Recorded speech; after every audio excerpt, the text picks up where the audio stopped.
It's 2025 and I owe you guys a without rule of law kit video. What's going on, guys? Welcome back to the Trench Grenade channel. I am your host, The Average, without rule of law doomsday kit video and loadout enjoyer that your mom said that we have at home. Thanks for watching. Guys, the purpose of today's video is we're going to be going over my weapon choice, my kit setup in great detail. This is going to be a longer format video, and I think it'll help a lot of you guys with your decision making process along the way. This video is going to serve as a one-stop shop. If you were to reference, if you have a buddy, a fellow Minuteman, a prepared citizen, a fellow soldier, a fellow Marine, fellow law enforcement officer that is in the process of trying to decide what they're going to need for their kit setup or kind of get the wheels turning as far as like the prepper or Minuteman mindset, this video is what I want you to use as to kind of save you time, right? This video will also serve to get some of you guys on the right frame of mind, the right track, the right decision-making process for METTC, mission, enemy, time, terrain, and civilian considerations in your local area. So just because I use a certain barrel length or use a certain kit setup or whatever throughout today's video, just because I use it doesn't mean you need to use it. This is just what I have decided to use. You can use this video as a guide, and if there's something that you forgot, maybe I have it on my kit and you can add it to your kit, okay? So at this point, all that I ask that you do is hit the like button on the video. That helps out more than you guys know, okay? If you just simply like the video and comment down below what you're using for without rule of law based on all the things I go down through here today. If that's too long of a task for you, then just leave a combat llama emoji down below and let's just get right into it. Also, there will be a link for the Patreon and all the stuff, the ammunition fund down below. If you want to support the channel monetarily, that is how you do so, as we barely get any money from YouTube by itself. First thing I want to talk about is going to be the rifle, okay? As far as magazines for the rifle, these are the go-to mags that I recommend, okay? They are the USGI Blue Follower Stanag magazines. They are anti-tilt, they're awesome. So I mainly use these and the Gen 3 PMags, okay? So that is what I recommend, that's what I like, and you decide whatever mags you want, but that's what I use. The rifle. Let's talk about the decision process for the rifle, for METTC again, right? The enemy's most likely course of action, the enemy's most probable. In my environment where I live, there is wooded terrain and urban terrain. So I'm going to have to fight in a litany of different environments, right? Both wooded, both open, and urban. So I needed a kind of a one-size-fits-all solution for my local area, and that is what I have here. This is a 20-inch AR-15. As you will go from butt to tip, we have a M16A1 buttstock. On the buttstock, you're going to notice there is 100 mile an hour tape with 550 cord. This is a method that I recommend for you guys to secure your sling if you're rocking an M16A2 or M16A1 buttstock similar to what you see here. So that is what my T-Rex arm sling, boom, right here, adjustable sling, that is what it is attached to, okay? Is this old Ranger method of equipping my sling, if I can talk. Okay. Moving forward from there, you're going to see that I have a USGI charging handle. The reason why I've chosen to go back to the USGI is because oftentimes the charging handle when I'm rucking will clip or catch on my kit and cause the weapon to get out of battery, and I do not want that. So I have gone back to a USGI charging handle. Moving forward from there, you're going to see something that a lot of you guys are going to be like, what? I have a set of MBUS, okay, backup iron sights. Now, a lot of you guys are going to be like, I thought you didn't like backup iron sights, Trench. Well, this gun, because it has such a long overall length, the backup iron sights are extremely accurate. So I chose to put them on this gun because they weigh nothing. And for this particular gun and this particular use case, having them on this gun might be useful due to the overall length and the, I'm drawing a blank on the name, but the rear sight, the distance between the rear sight to the front sight is significant, causing this to be a very, very accurate sighting solution with the backup iron sights. And the way it works is boom and boom, okay? And there you go, okay? So now you guys can't really see, but I would just flip my EOTech magnifier out of the way. I have my backup sighting solution just like that. They are painted blue from a meme, as well as this optic still has some blue paint too, but that's okay, okay? So M-bus sights, no big deal there. Moving forward, for magnification purposes, we have the EOTech magnifier. I like it. I don't know what model it is. It doesn't matter, but I like it because oftentimes what you're going to notice on this gun is I will run it like this with, you can't see it here, but I'm going to show you guys here in a second. I have my assault pack, my 48 to 72 hour sustainment assault pack right here, right? And guess what? This magnifier is going to live the vast majority of the time of its life in this assault pack wrapped up in a waffle top, okay? So that is my magnification. Moving forward from there, EOTech, I like them. This is, I believe, is an EOTech EXPS 2-0. I like it, okay? A lot of guys are going to be in the comments talking about battery life. Well, you're going to see later throughout this video, but I have a ton of extra batteries for this optic, and guess what? With the Donut of Death optic, the EOTech that I'm running here, I also have a Surefire white light, weapon mounted light. This is the Scout Light Pro, I believe. Yep, Scout Light Pro, and guess what? It takes the same exact battery that the EOTech does, okay? So I will only ever have two types of batteries that I have to worry about and maintain. That is gonna be my headlamp battery, okay? Boom, my headlamp battery, which is AAA, and my EOTech EXPS 2, and my Surefire white light, okay? So that is the 1, 2, 3 batteries, okay? So boop, boop, there you go. There is the white light, and then, of course, the FN cold hammer forged barrel with an M-lock rail, okay? So FN cold hammer forged barrel, of course, kind of the standard there on the 20-inch barrel. One thing I think I forgot to mention in this particular gun, we are rocking a BCM bolt carrier group. Why do I specify that? Well, BCM, in my opinion, is the gold standard for bolt carrier groups when your life depends on it. So I have chosen to put a BCM bolt carrier group in this gun. This lower is a Saber lower, but with that, we get the Saber trigger from PSA, which is extremely light. I love this trigger. And you know what? It's probably the best thing PSA's ever done was this lower. Just going to be honest, just going to be frank there. But yes, FN cold hammer forged barrel, BCM bolt carrier group, and the doggone PSA trigger there. And the magazines we're using, again, I love the Stanag Blue Follower USGI magazines. There is the rifle. Okay, again, a T-Rex arm sling. We're going to place this thing out of the way. Moving on to the secondary weapon. If you got this far in the video, again, hit the like button. It helps out more than you know. Moving on to my secondary weapon, okay? A lot of you guys are going to be like, thank goodness he got rid of the M17. Yes, as you guys are probably tracking, I am no longer carrying any sort of SIG products because of the BS that they've been pulling. But my secondary weapon, yes, I have elected for without rule of law to have a Beretta M9A4, okay? Why? Because if I ever need to ditch it for weight purposes, I can always stash it. But to just simply not leave the house without a secondary weapon, I think would be a mistake, okay? So this is a decocker only Beretta M9A4. Okay, what decocker only means, a G model is very simple. Say I were to load the gun right now, okay? Do my chamber check like this. Okay, simply inspect. I would see either a brass case or no brass case, release it, and boom. That means when I decock, it will not stay decocked. It will go back to the fire position. And this is how I would carry the gun in decocked mode, right? Now, let's talk about loadout. Let me know how many mags you guys are carrying. I recommend 7 rifle mags and 4 pistol mags. And at this point, we're going to transition to the belt kit, okay? So I'm going to very awkwardly remove my belt here. It is a 2-piece Ronin belt. I'll show you the inside, and then we'll do the exterior. Okay, so this is a Ronin belt, 2-piece. I oftentimes do not wear the inner part because it is not needed. Okay, I'm rocking 4 additional Beretta M9A4 magazines. Okay, there's the interior of the belt. Switching it around here to give you guys kind of a look.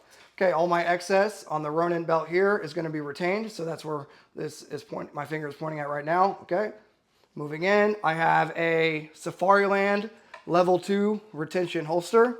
Okay, so that means it's my gun, not anybody else's gun, with a thumb release in the inside on that holster. It is still painted blue from a meme. Obviously, if things ever kicked off, I would just take a can of spray paint in the other room, freaking douse anything that has like the meme blue and white paint job. Some of you guys are tracking. But yeah, moving on from there. 4 magazines for my pistol, my IFAK individual first aid kit with an additional ambidextrous tourniquet on the bottom so I can access it with either hand. Okay, T-Rex Arms IFAK, a T-Rex Arms dump pouch right here. All right, with our combat corn dog patch there. Okay, leave a corn dog in the emoji down below. If you know, you know. I have 2 dump pouches on this kit. We'll get into the second one in a little bit, but there you go. There's my dump pouch on the belt. And what you're going to notice right now is that this belt is set up for only pistol. So for my real world use or whatever, my belt is only going to be utilized for my secondary weapon, i.e. my pistol, okay? So I have 4 pistol magazines there. That way, if I have to escape and evade, I can grab my belt in a hurry. I have 4 pistol magazines plus the one in the gun, giving me a total of 5 magazines. That could make this a standalone fighting system if I needed it to for emergency purposes, okay? So that is my belt kit, okay? Just give you guys a look at it there, okay? Boom, I'll throw this thing back on. Let me know, are you guys rocking a belt or where are you rocking your medical kit, okay? Because that is important. All right, let's move on to my fighting load carrier, also known as a chest rig. Now, this is going to be kind of difficult to show you guys, but we will try, okay? So, my hydration. Lots of hydration stuff going on here.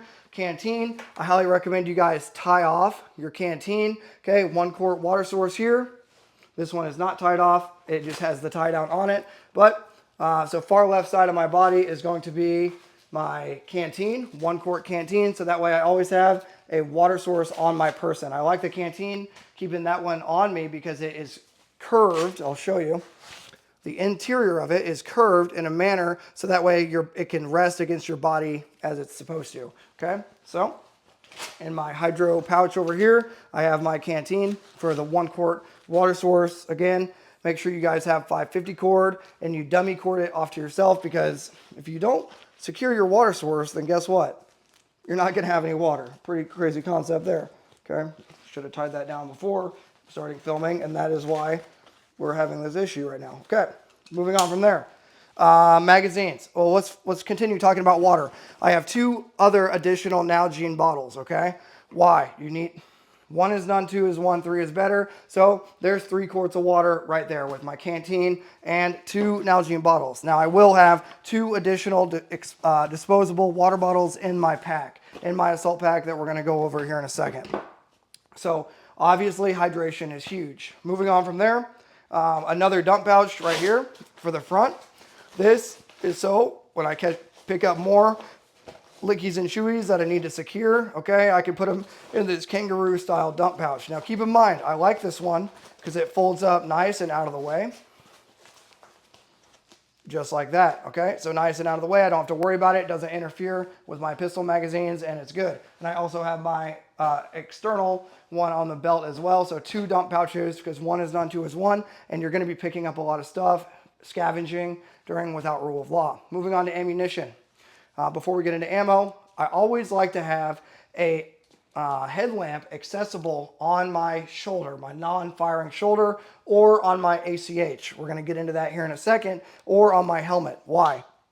Well, because it's nice to be able to do a map check. It's nice to be able to see, right? This thing also has white light, so I can have white light or red lens, doesn't matter, okay? So I always like to have a, it's kind of a old infantry trick, or I guess technique, to just have a headlamp dummy corded to you so you can always have it accessible if you need to do tactical site exploitation, sensitive site exploitation. That means stealing your shit and documenting what we're taking. Ammunition. 4 pistol mags plus 1 in the gun, 7 rifle mags plus 1 in the gun, okay? So 8 plus 5. That is the ammunition that I'm carrying. The method of carry is going to be 1, 1, 2, 2. Okay, with these two over here, retained the vast majority of the time. On my non-firing side, okay, closest to my, or on my firing side, closest to my firing hand, because the gun's going to be over here, and I'm going to be loading from the left side, center, center, okay? Oftentimes, this pouch will also be retained, and my 2 quick mags will be the only ones that will be unretained, right? If I'm moving through thick vegetation, guess what I can do? I can literally just take the mag out and cover it up. That way I have better retention of the magazine if I need it. Again, MET-TC dependent, mission, enemy, time, terrain, troops, and civilian considerations if I'm going to have my magazines either closed up or not.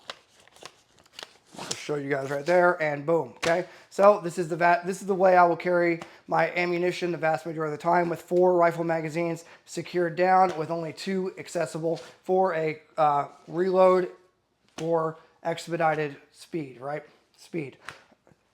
Not a speed reload, a reload with retention or a reload without retention. Okay, moving on. So that is ammunition. Let's talk about admin pouch. It's not really an admin pouch, but before we get into that, I do have an additional external tourniquet on the inside of the vest right here. And normally I'll have another one right here when I'm not rocking a Baofeng.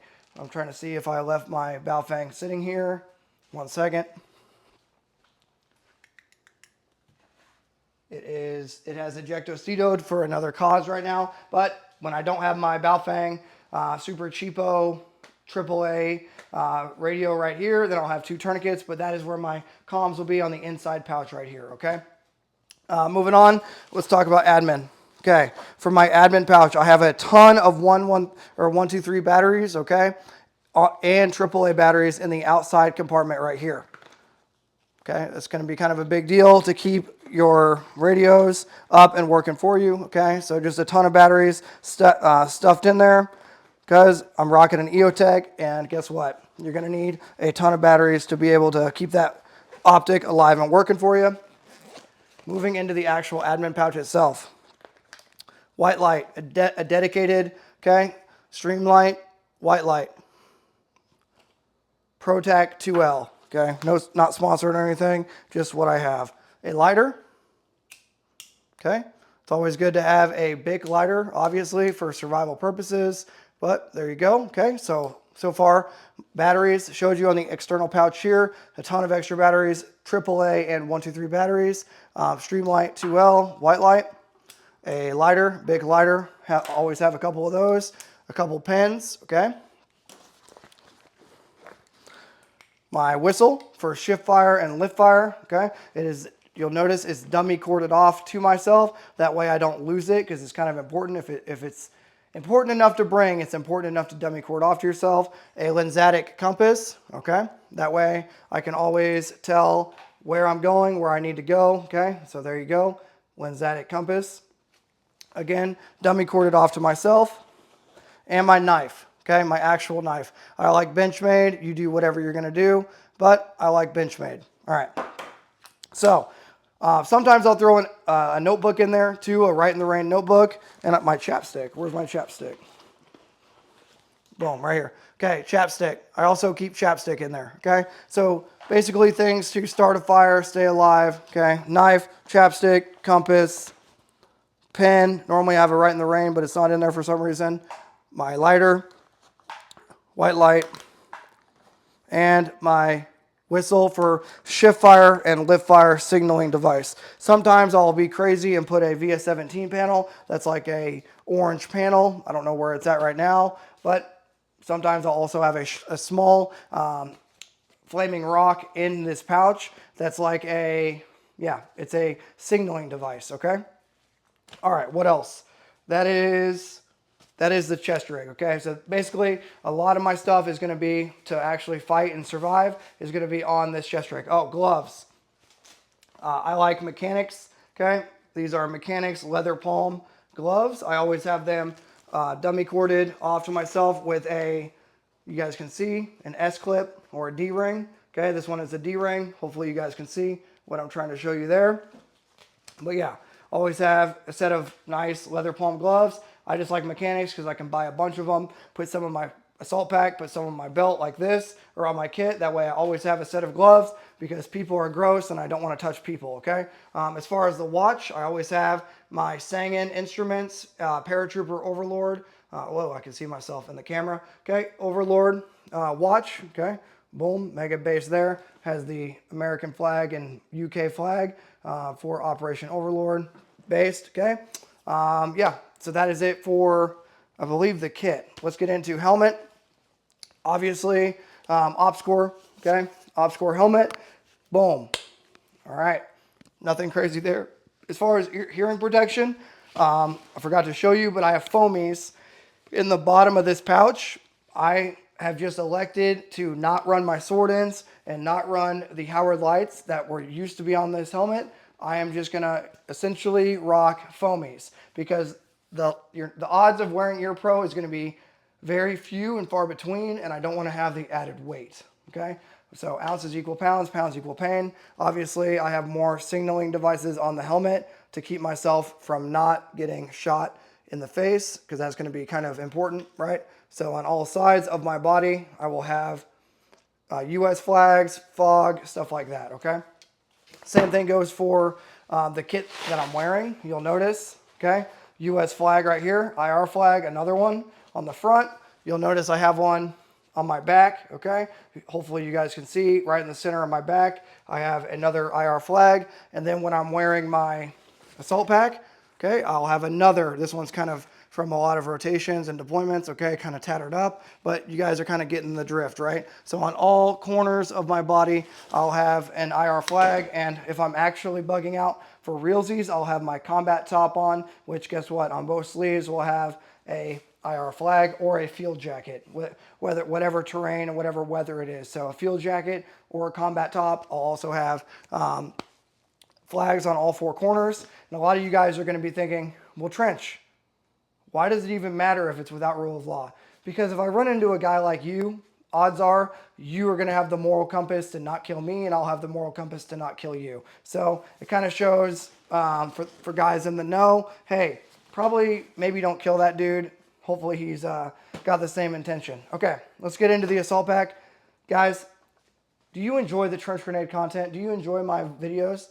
Well, make sure you actually hit the like button. That helps out a lot. Make sure at this point, if you got this far, leave a backpack emoji or a helmet emoji, because that tells me you got to the part of the video where we're talking about the helmet or the backpack, okay? So leave that down below, and please consider becoming a member of the Patreon. It's $5 a month, and it gets you access to a closed Discord server where you can find buddies to train with, game with, stay up late, and talk about all your favorite without rule of law bug out scenarios. Let's get into the bag.